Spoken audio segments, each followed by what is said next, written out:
Hello and welcome to the show. My name's Steve Jaguar. And I'm his co-host, Mike Foster.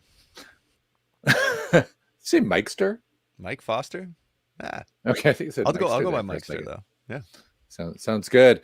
Welcome once again to your cloud native video newsletter for an impatient world, covering all things security, Kubernetes, acquisitions, things that just make you go, what? And of course, a weekly demo of an exciting cloud native technology, which I will be handling this week. Yeah, Steve's got the reins on a Linkerd demo. We've had a couple weeks prepping that for y'all out there. And along with that, we're talking, I know, crazy. We're talking Kubernetes 1.22 release. Obviously some vulnerabilities, it's been a couple weeks, and we have 4 big spenders coming up. So a lot of money flowing around, demos coming your way in the show. Thanks for joining, and welcome to version 1 of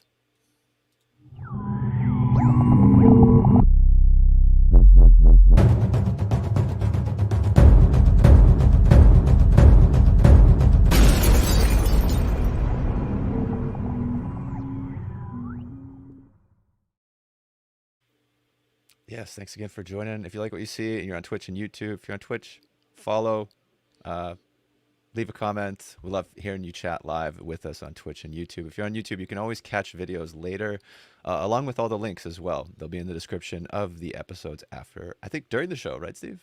They're there? They're not for this one. They will be, because we only just worked out what we were going to do recently. I know we've been 3 weeks. But most of the time, frankly, I spent making that cool new intro. Very cool.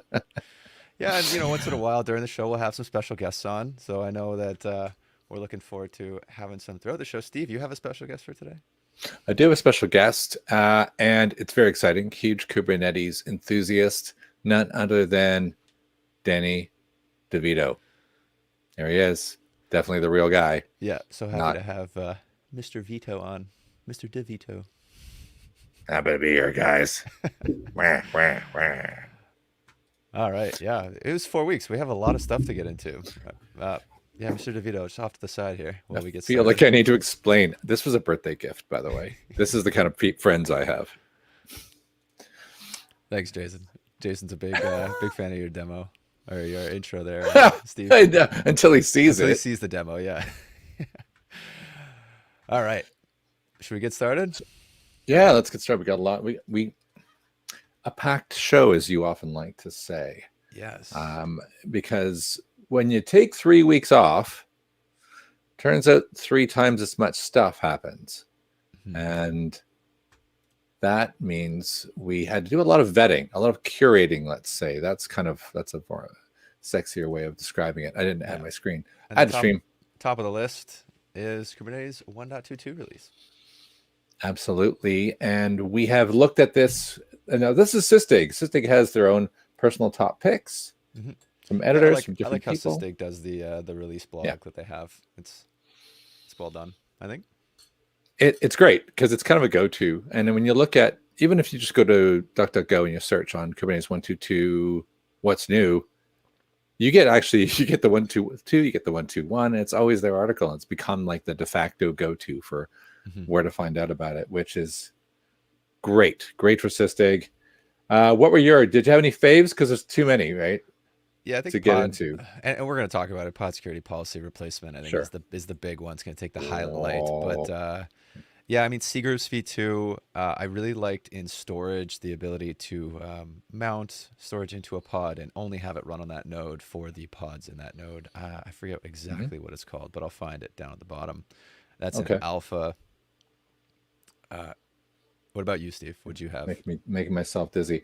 I liked a couple. One was because I was just recently tinkering with a deployment to do a seccomp profile and having to set to runtime default, and now it's going to be default, I believe, because it was basically set to, I want to say unconfined, I believe was the technical description or something like, meaning you could run any of the associated system calls as opposed to a small set. And if you look at the difference between not using runtime default and using runtime default, what you can do is vast, right? So, and it's one of those kind of, it's a best practice that's not all that known and certainly not that all that default. So it's cool that that's default.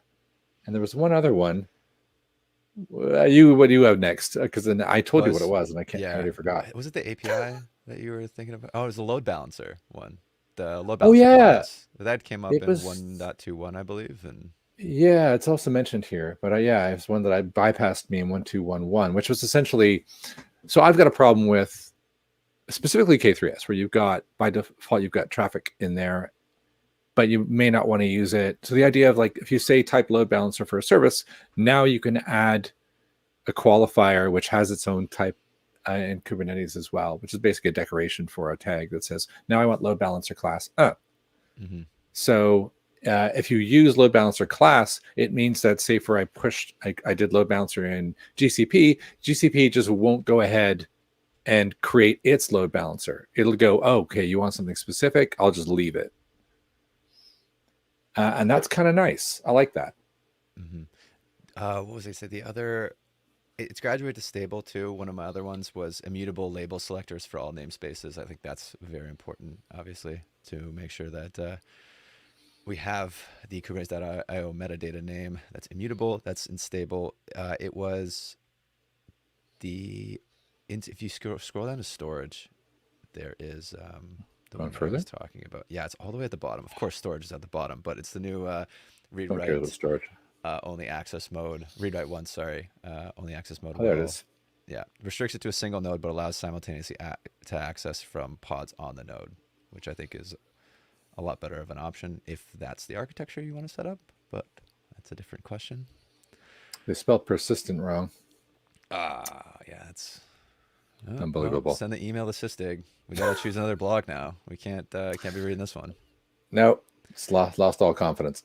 But yeah, speaking of, I think obviously it took the highlight was pod security policy replacement, and so we wanted to show you a little bit more about that and the GitHub for it too. I believe is it the next link for you? Do you have that? I think I've you have got it. Yeah. I've got it here actually, where I was going through the difference between the privilege.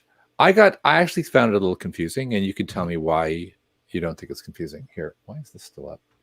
So the idea of the privilege profile means what you're doing is privilege. So therefore, it's unrestricted.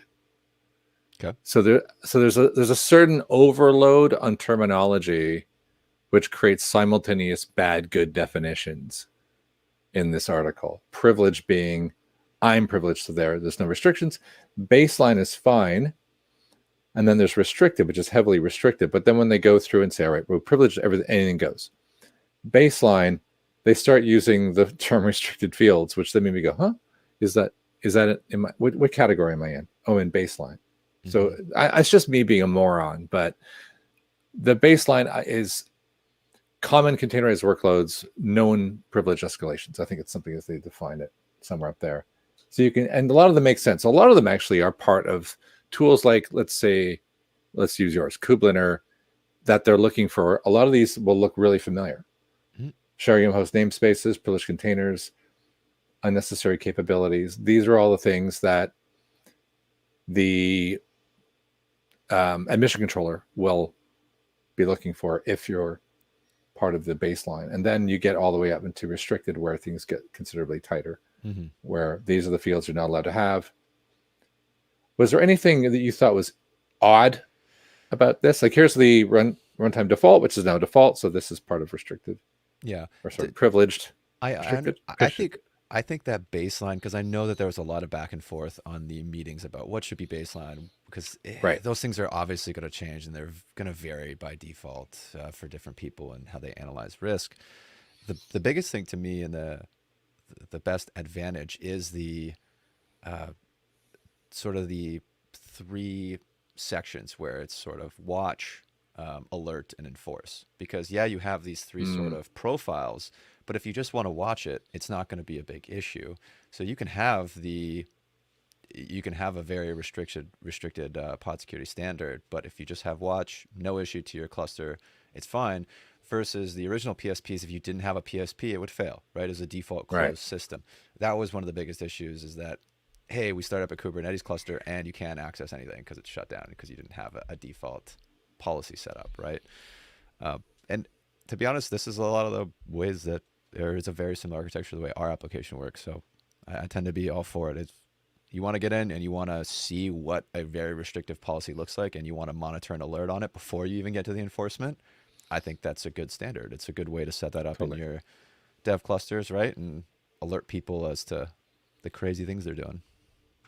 I mean, you're right. You're right. Yeah, that's like, and of the security solutions in this space that I already know, there's almost always an audit enforce toggle, just so you don't like blow it all up. Yeah, and so it's very similar to the workflow that you'll see for some for systems like that, right? Now, as to the I think monitor it's mechanism and like how the alerts are going to pop up, mhm. that's something I need to play. I need to test out. So gonna have to get a little bit more hands on this. I think maybe upcoming demo for Oh, you just volunteered. the new pod security standards. Just saying. Pod security standards demo. All right, no, I'd be super keen to see that, because I think there's going to be a really weird, I don't know, year anyway of people who saw PSPs like the writing on the wall. That could be as far back as 2 years, Mhm. and have adopted a security strategy that means they're not dependent on that, and haven't been for quite some time. And so now, even if they do like this, they may have pre-invested, right? So now we're going to have startups and early adopters jumping in to try and be a part of this. So I don't know. I'm really curious to see. I think a demo would be highly valued at this point. There we go. That's next on the list. We'll Oh my God! slot it. Did it just get way louder? You, Oh yeah, you did just get way louder. All right, yeah. JMO is listening, and he's just like, "Oh, my volume's really low," so I turned it up. So now I think we're good. I think we're in the good range now. Yeah, you somewhere between where you were and where you went. Yeah. Well, that's also because I'm probably shouting. Yeah, if you're on the East Coast or in California, it's a good wake up for you. There we go. You can also tell me to turn me down if that's the problem, because Michael has this soft, luxurious voice, and I sit back here and shout at you. So we'll eventually get that right. Anyways, we're on to some more educational resources. Black Hat and the Security Tool Showcase. We're not going to go through every single one, but it is a great write-up of some new tools if you're interested. They're the only one Cubesploit has been on our demo radar for quite some time, so that's probably going to come. And then in my just surfacing what they were all about, and I'm not going to get into what it does, but I just had admiration for this intro screen. Who creates these? This probably took longer to make than the software product itself. Yeah. Is there a tool that just makes amazing? I don't even know what that's meant to be. Is it a brain or is it a cloud?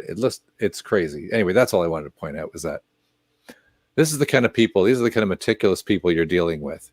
This is essentially, by the way, a giant regex for the internet. It is very cool, but it also has an amazing start to it. But yeah, some bedtime reading. Go check those out, and then come on the show and demonstrate them as a special guest.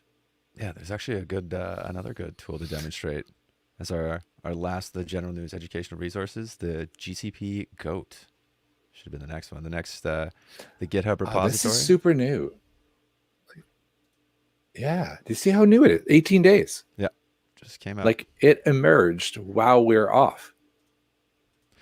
Yeah, it's well done. Is this something else radars that I kind of want to check out? It's intentionally vulnerable GCP environment. I love how at the bottom, the disclaimer at the very bottom is perfect. You take full responsibility. That's the most important part in this README for sure. But it's cool. It's new. And if you're a GCP person who focuses on security, go check out Josh. Maybe become part of the project, because at the moment, 2 could be better. Yeah. All right. Give it some stars. Give it some love. Let's get into some CVEs and some things that have broken while we've been away. All right. Now, what starts with the letter C?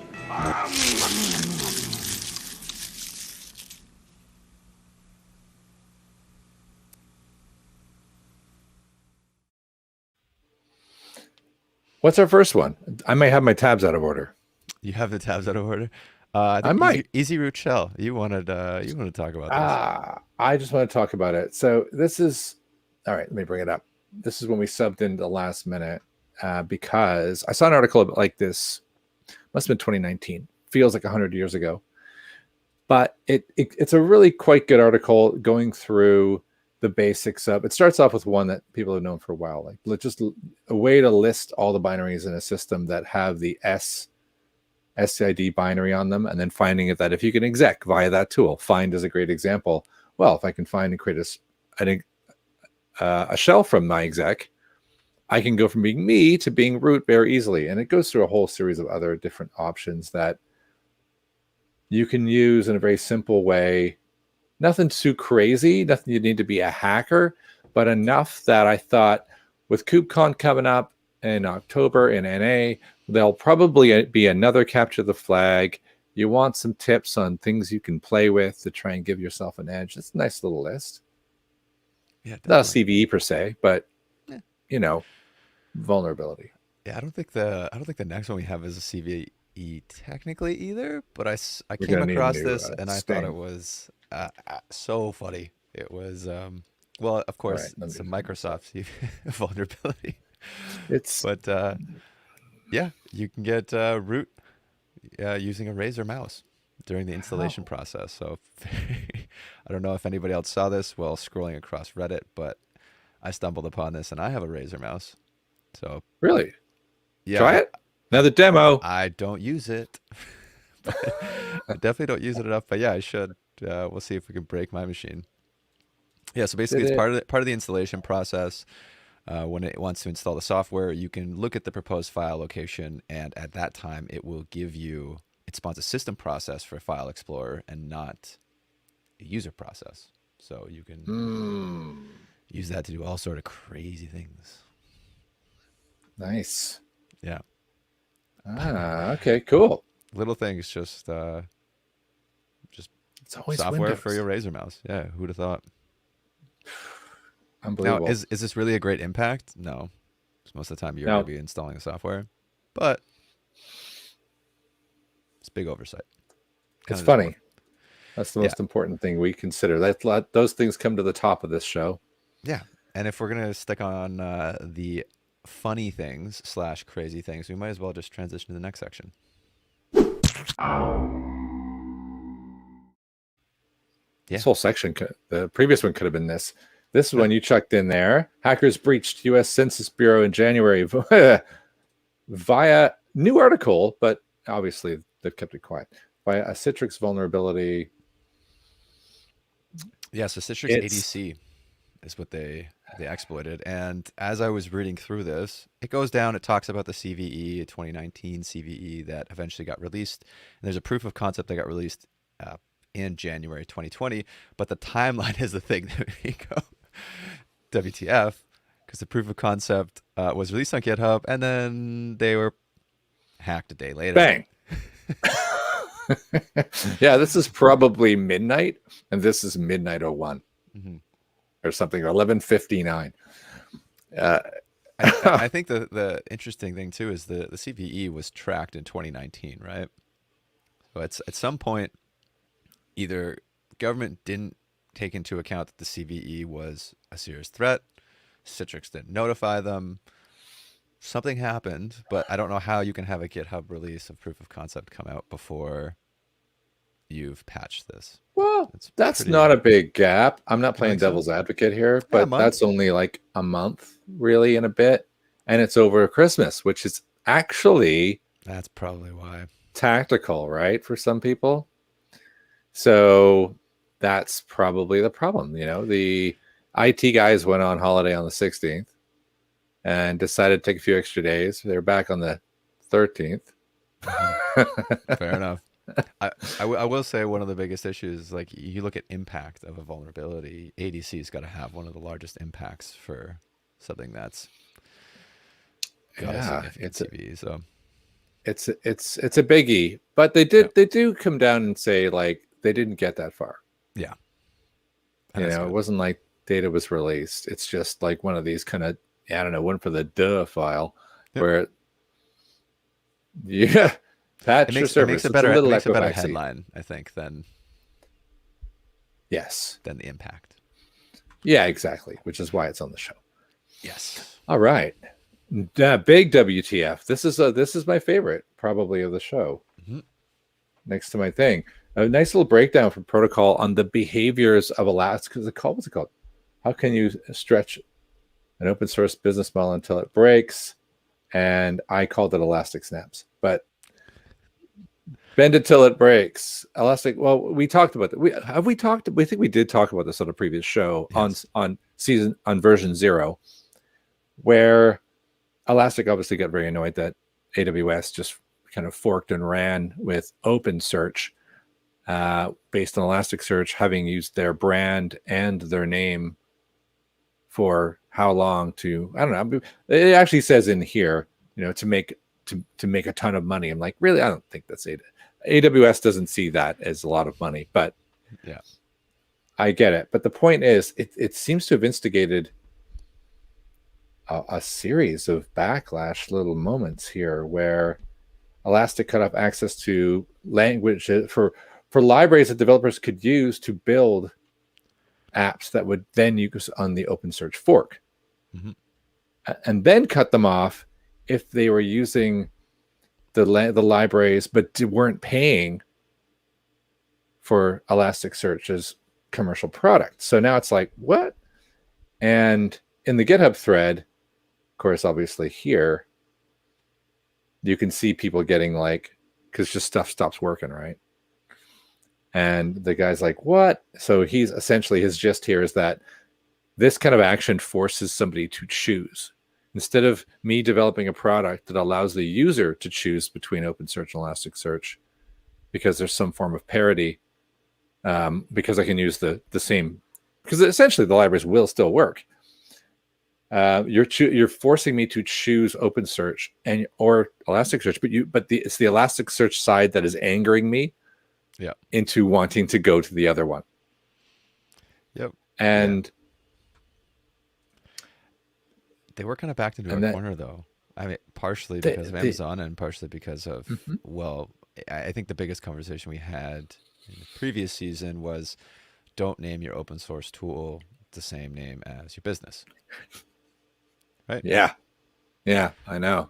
And you said, and then I realized, go ahead. And the other thing too is they chose the specific license that was that you were able to do it. So AWS basically took Elastic, ran with it, and offered an Elastic service. And yeah, that was the lesson learned, I think, from most open source companies. It does raise an interesting question of like, how far can you stretch open source business? Because this business model has been widely adapted now, right, by tons of companies. I'd say almost every company now, right? Like there's a lot of them. Microsoft uses open source, so there's a lot of companies there. I think Elastic is a specific use case. I don't think it's gonna be the last one that we see that's like this necessarily, but yeah, it's going to be interesting that how it resolves. I don't know if this person, it says they shut it down, which they did shut down the conversation. I don't know if this person works there, but the comment that OpenSearch is a different product. Oh yeah, they do. Yeah. So there we go. And it's like, is it? I mean, just because you fork it doesn't mean it is now. I mean, there could be a choice to collaborate and open core it, but allow people to add extra pieces, right? Yeah, but anyway, I think for a lot of these companies, the open source is where their engineers work, and they allow a few others to join in to have impact, right? And so without forking it, without setting these boundaries of the different dependencies and how you're managing it, basically Amazon is taking engineering resources from Elastic and calling it Elastic, which to me it's just rubbing salt on the wound, so to speak. So I kind of understand it. It's like, okay, well, you got your fork. We're going to go and pivot course for the application. We're going to do our own engineering efforts and do something different. And if you want to go in your own path, you can do that. Amazon, you won the first round, so to speak. Yeah. I know it's like Yeah. I'm playing both sides. It's one of those things where it's like, but if you're changing for the sake of screwing Amazon and it's not really, it wasn't necessarily a product, I don't think like they're you're just changing cutting for the the sake of libraries off. screwing Amazon. I think they're changing to keep the business alive, which Okay. like it's like when you back somebody in a corner and you get pissed that they fight back. I think to a little bit. It's just unfortunate that the average developer who wants to use it gets caught in the middle, right? I totally agree. Yeah. Yeah. Well, this is going to make you feel all right then. This next one. So Yeah. That's a good segue. This one's for Elastic. Yeah. Amazon gets charged 888 million. Actually, got charged 746 million in euros for behavioral advertising. So there you go, karma. Let's call it. Yeah. They you stuck this in here. Did you have a particular instant opinion? Because I do. Yeah. So obviously GDPR, it's relatively untested, especially at this scale. It's going to be a case that sets precedent for a lot of cases going forward. From what I understand, a lot of it had to do with how Amazon advertises on its own site. And so it's collecting information from how you view the site and then funneling it into products. And there isn't necessarily a clear waiver of what Amazon's doing with that information. That's high level what I understood from it.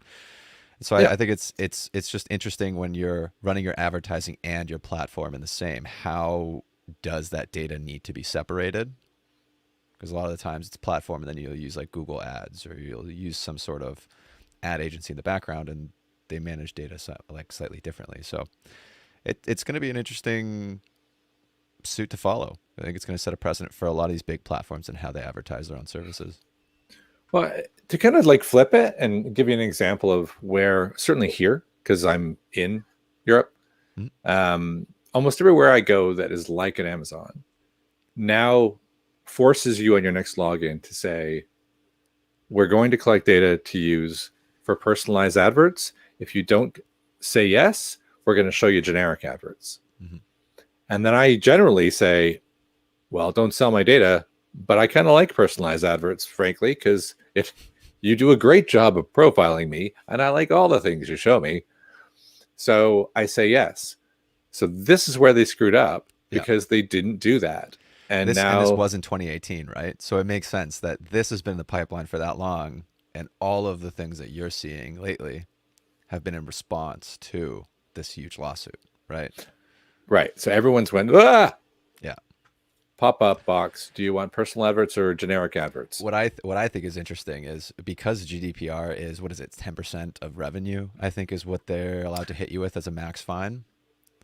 I think it's 20 or 20? 4, depending on or 4 or 1. It's a lot. Amazon was not the first company to run into this, but I do find it hilarious that they're the ones that are going to be targeted. They're the big bag holder. Well, that's who you're, I mean, the Luxembourg Commission, they're not going for us. Yeah.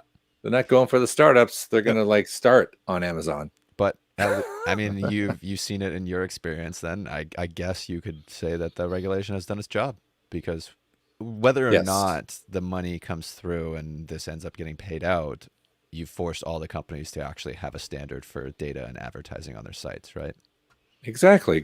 So next time you go on a platform like this and you're being offered stiletto heels, and you're like, that's because I clicked. Wait, did I click generic, or is that tailored? Anyway. Yeah. You can thank Amazon and an almost $1 billion lawsuit. All right. We are moving on. Yeah. Speaking of big money, let's get into it.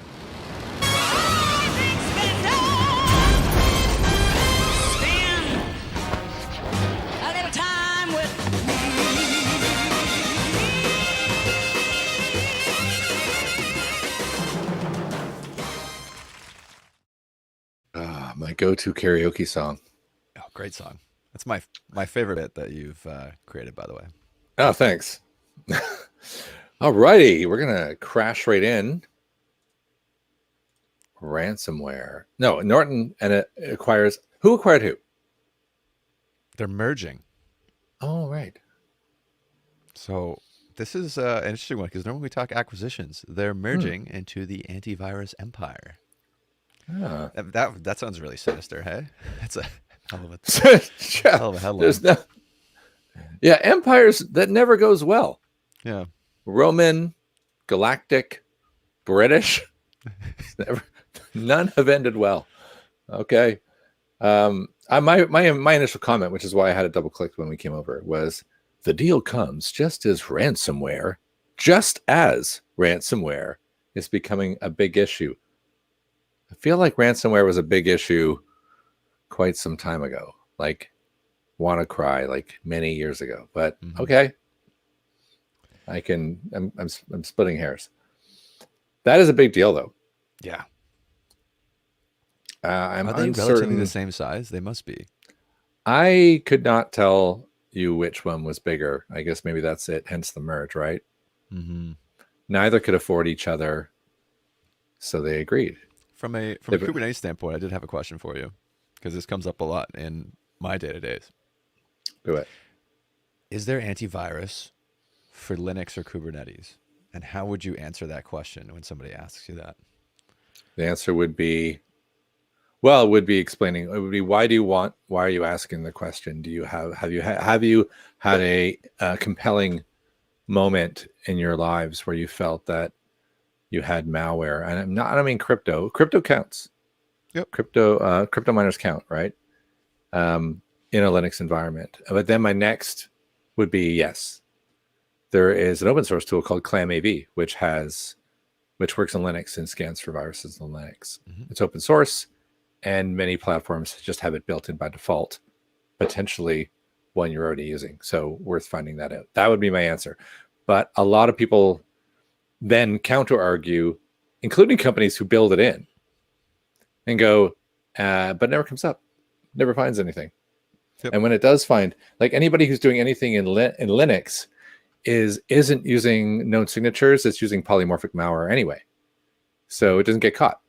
So that would be my rather longer answer than I expected.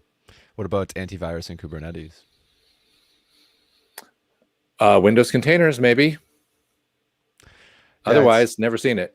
It's just interesting. We had this conversation about like if you were to say DevSecOps to somebody who's been in the security profession for 20 years, they would laugh you out the door, right? Because it's kind of like you're just coming up with new technology, like just new terms now. Like I've been in the industry for how long, right? And so I think to a certain extent and I think you touched on this, it's a way of thinking and you're trying to apply it to a new technology or a new instance. It's like, yeah, would you really say antivirus in Kubernetes, or would you just be like runtime detection, anti-exploit sort of thing, right? Exactly. Intrusion detection. You'd be thinking about anomaly detection. Mm-hmm. That a malware is an anomaly. So you're looking for something polymorphic. You're looking for, and because containers are designed to be least privileged and as small as possible, anomaly detection and profiling is actually pretty easy. So you can leverage that. Rails in place in the right spot, right? And it's a different conversation altogether, right? It's a different conversation. So it's more like reframing the purpose of malware and saying it's not so much a Norton Avast as it is the ease with which we can just detect all anomalies, thus being inclusive of polymorphic malware as well as signatures. True. All right, we gotta move on to the next big spender. That was I'm gonna flick tabs and just go straight there. Hexagon. Cisco to buy. Will they destroy them? Yeah, that's a lot. They only raised 30 million. Yeah. I don't know what their ARR was, but okay. Company valuation between 100 and 200, and then bought for 1,800, 18 months. It's really wow. But did I bring up a page with them on it? I did. All right. So application monitoring. So this is more like really modernized cloud native containerized monitoring with payloads, metrics, networking behavior. Now we internally, we use this for serverless because we have a super complex serverless environment that is sort of powering everything that we do here. And it's awesome. So in terms of due diligence, I think Cisco's done a pretty good job, and this is super cool. Mm-hmm. That the people who start Hexagon, are they like laughing themselves to sleep on a big bag of money right now? Yes. Is it deserved? Potentially, right? Because I think Cisco will benefit from this. This is a great fit. Nice. Yeah. And the containers and serverless is something you can build a lot more functionality on top of. That's your core level, right? That you need to be able to secure. Yeah. So and honestly, it's gonna grow with a lot of developers. There's a lot of people that I know that start on like GKE, serverless, Lambdas, things like that. And then eventually they move their way to Kubernetes as they scale. So you as a company can grow with that, right? You don't need to go for those big companies at the start. Yeah, it is. There's a few diagrams you can see what it looks like. It's got all the sexy things that don't tell you much but look cool. But it is good from having seen it. Cool. All right. Bashing straight ahead. Sophos requires refactor. And this is relatively new, so it doesn't come with a price tag on it, but we will update you when it does come out. One thing we did notice when we went to Refactor's webpage, I'm not sure if you have it up, was it is... Oh, was it this one or was it Dustico that had the bingo card nailed down? Oh, Dustico. We're going to get to that. All right. Now, Refactor, I checked out Refactor for its bingo value, and it was relatively low. They've got some of the ones you would expect, but it's not over the top. It's relatively factual. The only thing I struggled with was I had to go pretty far down on the scroll bar, bottom actually, just to figure out what the heck it was. So a drag and drop secure CI/CD pipeline creator is what I got out of it, and which is a good idea. Because I rolled up to here and I saw the little blobs that have, I can see Trevi there. I can see Slack and email. So like communication integrations, DevOps environment, ecosystem tools, all connected with this Docker pull, Trevi scan. If it fails, send a Slack message and an email. I'm like, oh, okay. So I can draw logical pathways with this tool and connect the dots on open source security technologies. Right? If that's all it did, that's still very cool.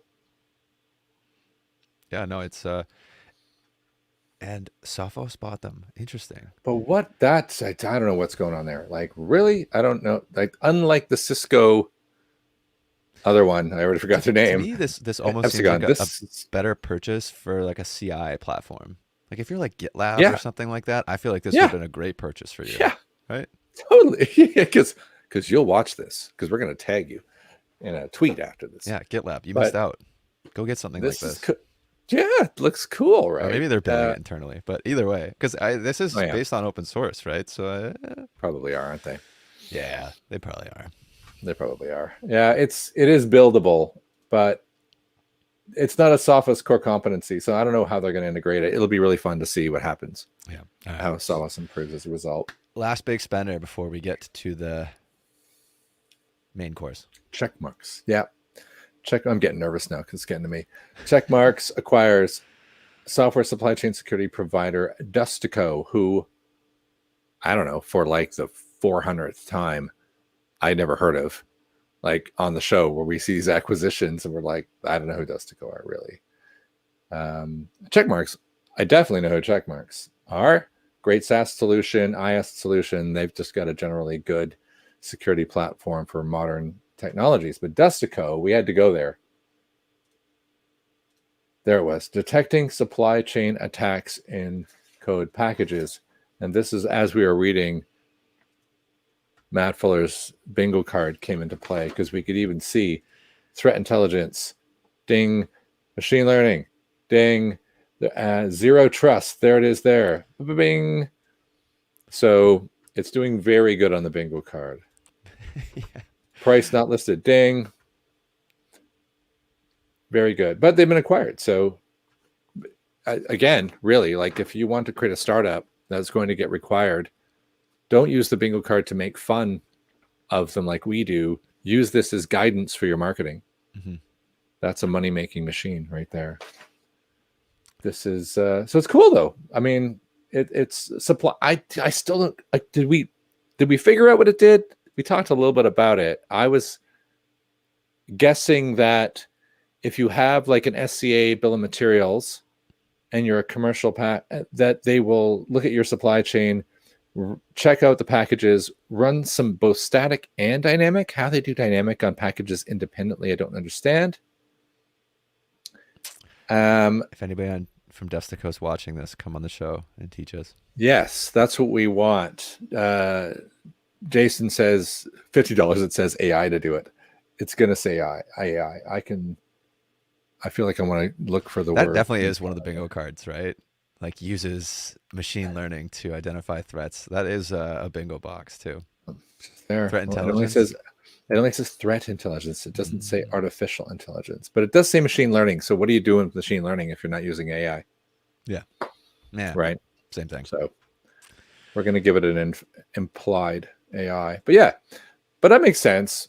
If you're looking at package behavior, both in terms of the packages, say hash signature or whatever, and then you run it and you look at to see what it does using something like even like an eBPF tool or something that just watches its process behavior and then profiling that with some well, you could say machine learning, but you probably don't need machine learning to do that. But no one would buy you, so you do, and then you watch it. It's good because like we taught, supply chain is the theme. I bet you KubeCon there's a lot of supply chain this year. Yeah, well, I'm sure they've released a schedule, right? Or have they? I haven't checked. Yeah, they have actually. They have. Yeah. I haven't checked, but it's going to be all. It's going to be. It's the supply chain is going to be the eBPF of 2021. There is a big announcement that will probably come up at KubeCon, but we got to get into the next section to announce it. All right, you ready? Does everybody know what time it is? Da-da-da. Yeah, JMO's on the call. This must have been pretty awesome news, announcing Linkerd's graduation.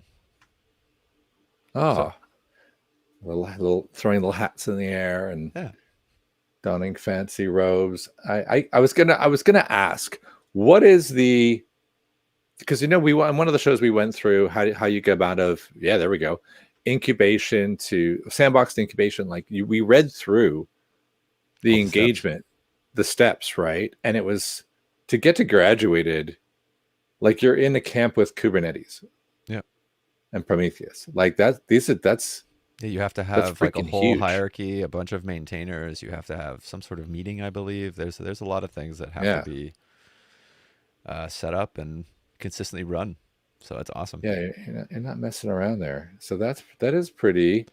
A different. Let's leave it up actually. Yeah. Right.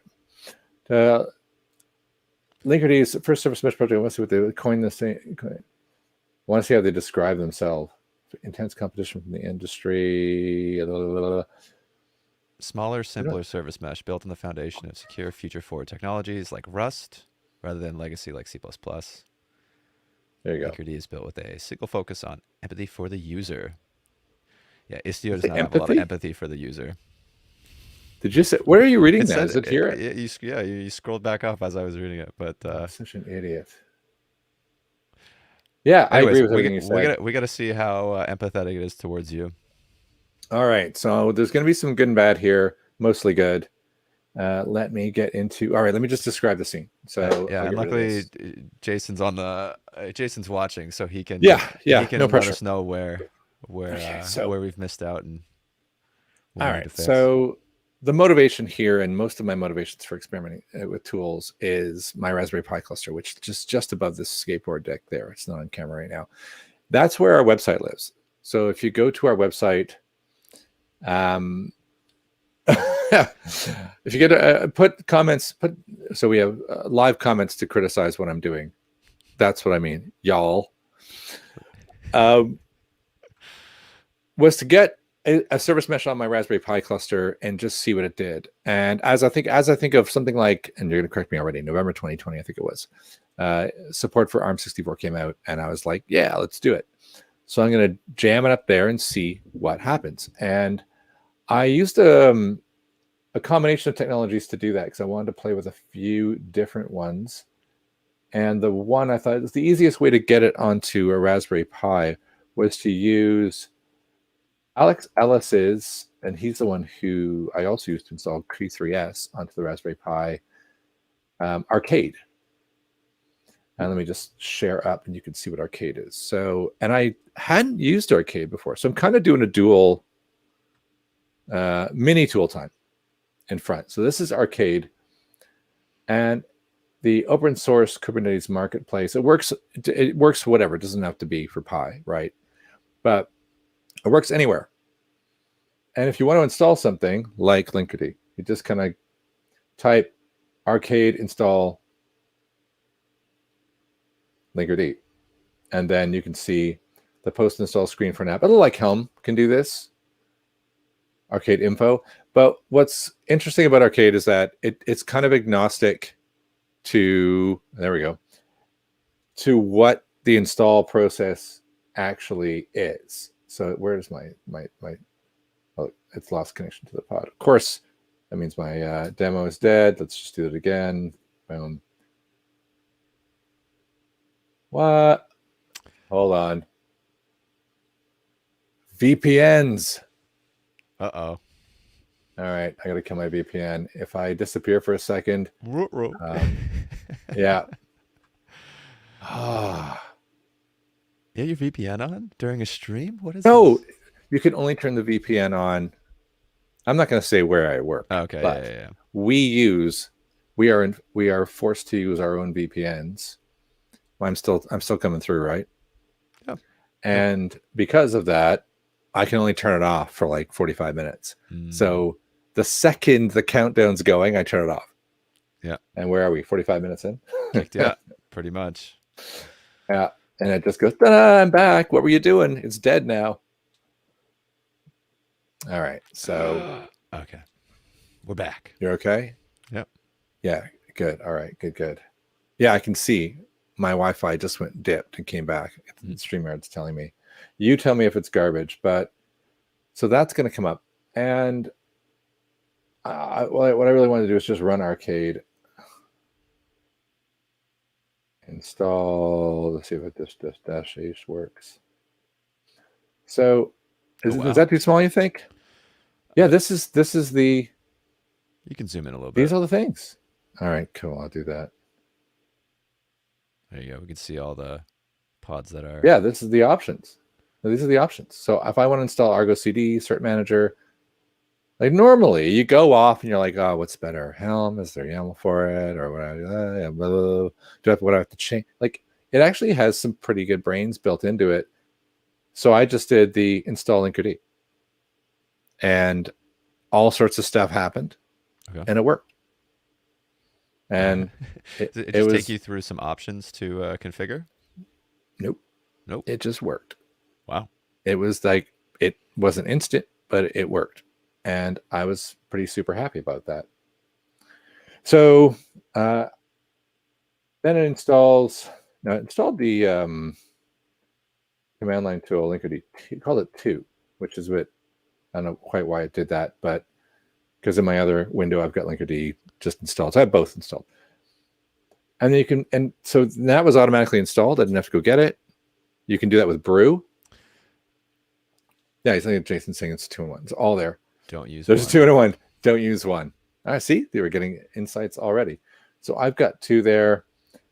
And from there, I had my everything going. Now, so this is where I ran into a problem. In order to get the most out of it, I wanted some kind of app to run in my environment, and I'm running ARM64. So getting something running that is useful, that's going to provide reasonable metrics so that we get the most out of it, became a major pain in the backside. And depending on which environment I'm in here, I don't care if the world sees what pods I have running, whatever area this is. Yeah, so this works out. So these are the pods. So what I tried to do was I tried to get it to run on the website so that it was running on the cluster website. And it bombed because our deployment had prevented mounting of the default service account and had a security context that was ticking all the security boxes. Like we're doing a show about security, right? So I made sure that our deployment, which is in the public GitHub, passed all the security checks. But it bombed out trying to write IP tables because it said it had to be root. And that was the next one. I got rid of the service account, and I was okay to mount that. But then I had to change the security context. And I was like, So I don't know if that is... I had a mental block there. Great. Put that on the screen. This is why Jason is in the thing. There's a CNI plugin to avoid the need for root. I did not know that. Mm-hmm. Please tell us what that is. And I will then get it up and running in my pies, because we said already there's going to be a part 2 to this, because getting Linkerd going is not exactly the... It's one thing to get it going. It's another thing to show how awesome it is in a proper context. So that screen just came up in the wrong window. So let's pop it up over here. So what I did instead, let's see if it does it. Yeah, you went over to, there you go. So you can offload setting up pod networking without needing the init pod to have permissions to write IP tables. So that's what I want to do. So I took the moron approach, which, by the way, Jason, is what we do on this show. Is I like, all right, well, I haven't done this, so I'm just gonna go to the README, or I'm just gonna go to Arcade, right, and see that it's possible, and just go blah and try whatever the default is. We screw it up, so that's people don't have to screw it up. Right. We're showing you, if you pit the two biggest idiots at this, how badly can it be? So then I went to SIBO, because fail early. Foster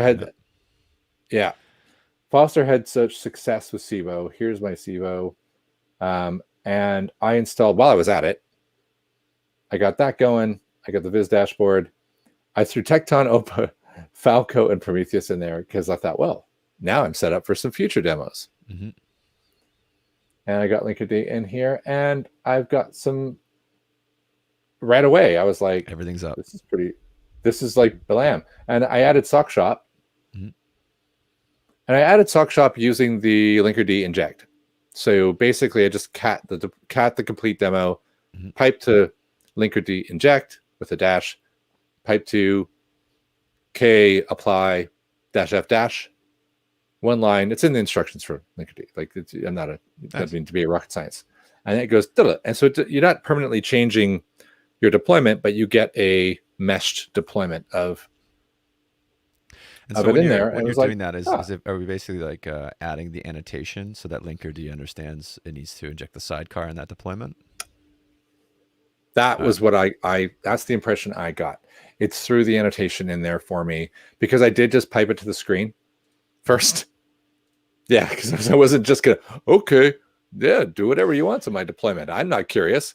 Yeah. And looked at what it did, and it was like, you don't want to go into every single manifest and say, hey, yeah, here's the annotation. So yeah, you just inject them all at one time, and that's called YOLO ops. I love that. That's it.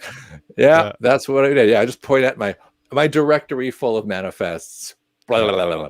Inject whatever you want. And the word inject, that's never been associated with bad. So yeah, fine. So, but it worked. That was the beauty of it. For just building trust, I was super happy with how simple that was. And when it started drawing an awesome diagram, which I don't have anymore, so it's probably timed out. So all I did was port forward my environment. Am I back here still? Yeah. Which is that, not there. I created another port forward here. Yeah, and that's broken. So let's go badung, so we can see the sock shop. Mm-hmm. Let me get hammered a little bit. Some good sound effects out of you today, Steve. Badung. Badung. Hammer the sock shop. You should be there now. Look at that. Right. So I was playing. I was doing what you want to do, doing that, mm-hmm. and just hitting some over the top refreshes on it. And I GDPR advertising issues with that site. I think we're safe. No. Yeah, I think so. They want to sell me. My behavior would indicate that I like to buy socks with polyester and good machine wash. So I don't know how long it took, but there, bam. I am such a sucker for floating diagrams that automatically create themselves. Yeah. It's good because I see what's happening. I see the direction of traffic. The only thing I was a little bit like, my instinct made me go, ooh, clicky click, click, click. Oh, no further information. Mm-hmm. But that's that. Why didn't that do that? I don't know. I thought it would do that. So, oh, very cool. Then I clicked through anyway, carts, and thought, all right. Then my immediate brain realized, what does this mean? Success rate. Requests per second. Requests per second. And what's the Percentage P99? 'Cause 99. So like 99% of the requests have like that response time, or is it the 1% that is like extremely high? Oh, you're right. That makes sense because there's a P75 latency as well. Yeah. Yeah. There's a P75 as well. You can see 50, 90, 99. I'm going to blow that up. Yeah, click on the deployment. You can see what paths were exercised on each one. Yeah, the latency of 99 percentile of the requests, because you really care about 99%. Otherwise, so if was that a suggestion? Click on a deployment. See what paths were exercised. So I click on that deployment, and you can see what paths are available to it. So some of them haven't been used, right? But you can see. Right. Oh. Yeah. That's cool. This is super cool. To from. Yeah. Yeah, this is cool. Yeah. So anyway, this is where I got excited. Yeah. It's great. It's if you click on the route metrics, what does that say? You scroll down a little bit. Oh, yep. Just scroll. On the actual, on the main. Live Here? calls route metrics. No, just middle of the page there. Route metrics. Just keep looking. Here. Yeah. Sometimes I wish so that has more of your control. Information, inbound, outbound. Yeah, it shows you how to. It shows you how to do it manually as well, which I like that. Linkerd is only CRD.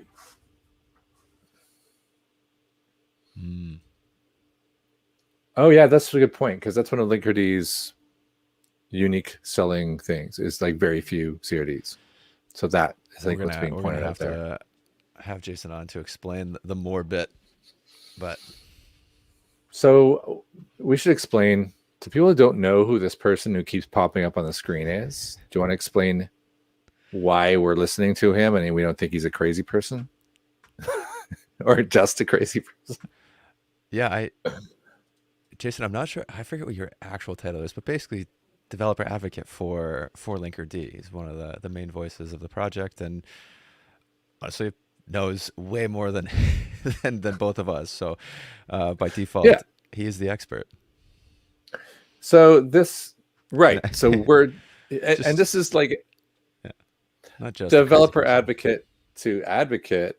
If I saw somebody else like hacking through the thing I'm actually really good at explaining, it can be a little bit of torture. So this is kind of what we do to try and coax people to come on the show and put us right. But anyway, that's the whole internet principle, right? If you want to get corrected, be wrong on the internet. it empowers people. That's what it does. Yeah. But anyway, this is pretty awesome. I'm going to call on something which I thought was subtle but super brilliant. Was that and all these. So just something that like bakes you into the community right away. Mm-hmm. Like the link, like the online community meeting is here. It goes back in time. So if I saw that and thought, why don't all products have that? Mm-hmm. Like this is the product, but I would like to be involved in the community. I would like to join the Slack. Yeah, I like to know the Github is. Like documentation is generally there, mm-hmm. but all these other things to build a community, it's super smart and not done often enough. Yeah, I think the community meetings, especially when they're recorded, are great too, because I can go back and learn about who's involved, why they're making decisions that they're making too, right? So if you wanted to go and look at PSP replacements or something like that, you go to CNCF and you go to SIG Security and you can understand the conversation. So there's it's an easy way to get access to a lot of the information, get people involved and understand your project. And honestly, it's right that there's so many pings that you get. Hey, I want to be involved. How do I be involved? It's right there in the app. Yeah. It's awesome. Yeah, well, that's right. That kind of made me think, these are the kind of people that end up graduating in the CNCF, right? They know what they're doing. Super easy. Empathy for the developer. Is that the word? That was the phrase you said? I think that was the phrase in the article. I'm not sure I've ever heard a phrase like that for applicants. That's a new one. I maybe I like it. Maybe it's because they understand that working with service meshes haven't been the easiest process in the last couple of years. So there's the challenge. And it's built for Kubernetes. Right? I think that's the obvious other thing I think we're not calling out is it uses Rust. It's built for Kubernetes. Istio wasn't built for Kubernetes, right? It adopted the container architecture after. Yeah. So a lot more lightweight. And that was obviously the biggest criticism of Istio is it's very heavy and hard to manage. So I'm sure I'm doing competitive analysis now for Linkerd. We talked about this on a previous show. I think the one before last, where you said, Steve, you do Linkerd. I'm going to come back and I'm going to try and do Istio and see. Now that we've set a benchmark, like we got there in no time, and we had some live correction for how I can get it now working on my pies, which I will then go do. The gauntlet has been thrown down. Yeah, I guess I gotta go do Istio then, right? Yeah, that was pretty easy. Granted, Give me the harder Istio. install. Well, if you get it to the point where you're getting what I'm getting, and I'm going to do a little bit of hammering to look at some of the numbers after this. But if you get it to there, that's one thing, because I know like Istio has other things that it can do, right? That it's not quite as simple. It's not quite as simple as probably an understatement. Yeah. But yeah. So demo next week? Demo next week would be cool. It would be great to see Jason on the show, because I would like to know if you've got a larger scale example to show me or us or the world Linkerd. There are a couple questions at boom level. Yeah, it's use cases. Like, what are the big use cases you're seeing for adoption for service mesh? Like, that's one of the biggest ones I want to hear. And then, obviously, there's a lot more functionality built into that dashboard that we couldn't cover. So, it'd be interesting to see that. To see a lot of the install hiccups maybe that are avoided with Linkerd. Because honestly, that CLI is pretty awesome that you got to do it like that. I remember. And I'm not looking forward to going through the Istio docs, honestly. But we'll see you next week, because I'll see if I can get it set up on Civo and on my home server. We'll go from there. But yeah, I probably should point out the arcade install I did was just picking up arcade. Oh, thanks, awesome! I'm going to do that now. Now it's on the screen. The Linkerd install is almost as easy. I was just picking up arcade as kind of a double header. All right. That's it. I think. How do we do on time for the premiere of V1? Yeah, we got over an hour, so it's slowly getting extended. But honestly, great demo. We had so much content from we've been gone for 4 weeks, so it's been great to be back. I know. Yeah. It was multiple holidays, visits from celebrities. Yeah. Somebody turned 50, so happy belated, Steve. I don't know if I could say. I know. I moisturized. That's. But yeah, awesome demo. Thanks everyone watching on YouTube or live. Really appreciate you coming out, and we appreciate any time you can share it. This is your Cloud Native newsletter, and tune in next week. I'll be taking a look at Istio, and JMO, you're welcome to come on and throw some competitive analysis as well as I go through Istio and say, hey, we do this better. Just let me know. Steve. Okay, and if you enjoy the show, it was great. I'm just going to implore people to share, because we love it when you like, we love it when you subscribe, we love it when you do all those things, but we love it even more when you're thinking that show was awesome. I'm going to share it on my LinkedIn or on my Twitter. That'd rock. Thank you. My name's Steve Jaguar. And I'm Mike Foster, and we'll see you next week on